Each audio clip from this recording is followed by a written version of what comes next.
नमस्कार, अश्विनीज रेसिपीमध्ये सर्वांचं स्वागत. आणि आज आपण नागपंचमी विशेष पारंपरिक पद्धतीने हळदीच्या पानातील पातोळ्या कशा बनवायच्या ते पाहणार आहोत. वेळ न घालवता रेसिपीला सुरुवात करूयात. पण त्यापूर्वी जर तुम्ही अजूनही चॅनलला सबस्क्राईब केलेलं नसेल तर नक्की सबस्क्राईब करा. आता हळदीच्या पानातील पातोळ्या बनवण्यासाठी आपल्याला एक सारण तयार करायचे.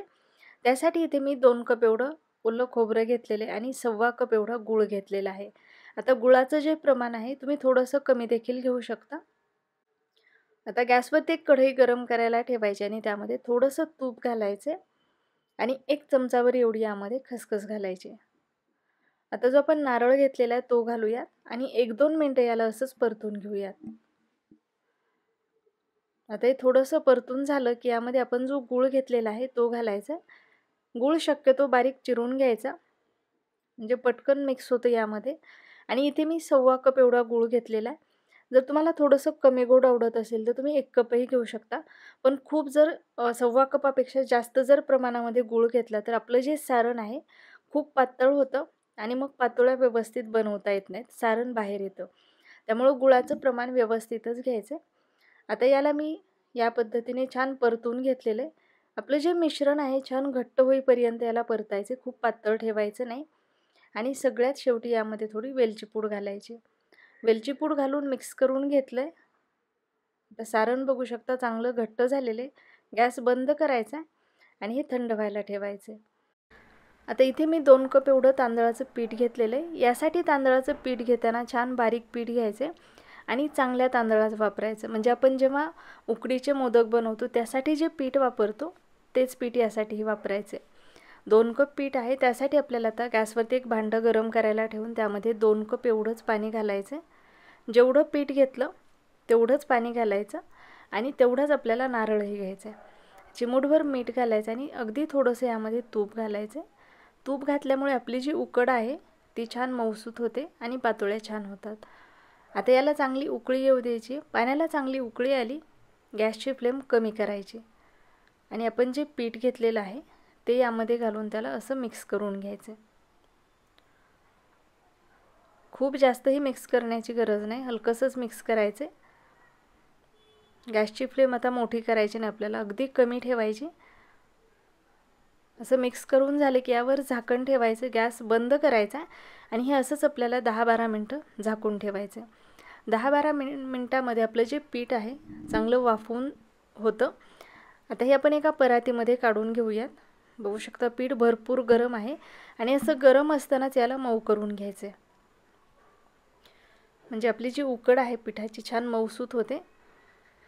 आता हे खूप गरम आहे त्यामुळे एखादी वाटी घ्यायची किंवा फुलपात्र घ्यायचं आणि त्याला असं छान एकजीव करून घ्यायचं.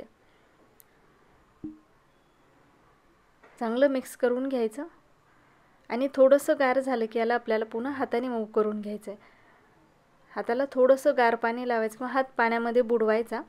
म्हणजे हे जे पीठ आहे हाताला चिटकतही नाही आणि हाताला चटकेही लागत नाहीत. असं एकजीव करून घ्यायचं, चांगलं मऊ करून घ्यायचं. पण यामध्ये जास्त पाणी घालायचं नाही आपल्याला, पाणी फक्त हाताला लावण्यापुरतंच घ्यायचं. पीठ चांगलं या पद्धतीने मऊसूत झालं की यातला एक छोटासा गोळा घ्यायचा आहे. बघू शकता पीठ खूप छान झालं, आपली उकड एकदम मस्त झालेली आहे. अशीच उकड आपल्याला बनवायची. आपलं जे सारण आहे तेही मस्त गार झालेलं आहे आणि छान घट्टही झालेलं आहे. पण खूप कडकही होऊ द्यायचं नाही सारण, तीही काळजी घ्यायची आपल्याला. सारण पातळही नको आहे आणि खूप कडकही नको आहे, असं सारण हवं आहे आपल्याला. आता या पातोळ्या हळदीच्या पानामध्ये बनवल्या जातात, ज्या पारंपरिक पद्धतीने बनवतात त्या. इथे हळदीची पानं स्वच्छ धुवून घेतलेली आहेत. आता हे पानं थोडी मोठ्या आकाराची आहेत त्यामुळे मी याला कट करून घेते. असं 2 भागामध्ये कट करून घ्यायचं म्हणजे जेव्हा आपण याला स्टीम करायला ठेवतो ते भांड्यामध्ये व्यवस्थित बसतात. मोठी जर पानं घेतली तर ते बसत नाहीत. आता पानाला थोडंसं पाणी लावायचं आणि त्यावरती हे जे पीठ आहे असं हाताने थापून घ्यायचे. जर तुमच्याकडे हळदीचे पानं नसतील तर तुम्ही जसे आपण मोदक बनवतो त्या पद्धतीने या पातोळ्या बनवून स्टीम करूनही घेऊ शकता. केळीचं पान असेल तर त्यामध्येही स्टीम करू शकता. याला छान या पद्धतीने एकसारखं थापून घेतलं की जे तयार करून घेतलेलं सारण आहे ते यामध्ये भरायचे आणि याला व्यवस्थित बंद करायचे.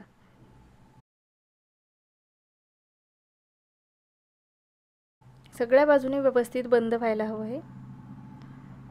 आणि याच पद्धतीने आपल्याला बाकीच्याही पातोळ्या बनवून घ्यायच्या. तिथे मी 5-6 पातोळ्या बनवून घेतलेल्या आहेत. आता एक स्टीमर घेतलेले, त्यामध्ये आपण हे स्टीम करून घेऊयात. तर अशा एकावरती एक ठेवल्या तरीही चालतात किंवा तुम्ही एखाद्या चाळणीमध्येही ठेवू शकता. आता स्टीमरमध्ये मी पाणी गरम करायला ठेवलेलं होतं. त्यावर हे भांडं ठेवायचं, झाकण ठेवायचं आणि मीडियम फ्लेमवरती 10 ते 12 मिनटं आपल्याला स्टीम करून घ्यायचे. 10-12 मिनटं स्टीम झाल्यानंतर याला थोडंसं गार होऊ द्यायचं आणि थोडंसं गार झाल्यानंतर याला असं काढून घ्यायचे. तर इथे बघू शकता एकदम मस्त अशा आपल्या हळदीच्या पानातील मस्त पातोळ्या तयार झालेल्या आहेत. तर खूप टेस्टी लागतात खायला, बनवायलाही सोप्या आहेत आणि हळदीची पानं औषधी असतात, त्यामुळे यामध्ये खूप छान औषधी गुणधर्म उतरतात. त्यामुळे ह्या बनवायलाच हव्यात आणि खायलाच हव्यात. वर्षातून आपण एकदाच बनवतो. तर नक्की बनवा आणि खा. रेसिपी आवडली असेल तर नक्की कमेंट करा आणि तुमच्या भागामध्ये नागपंचमीला कोणता पदार्थ बनवला जातो हे सुद्धा मला कमेंट करून सांगायला विसरू नका.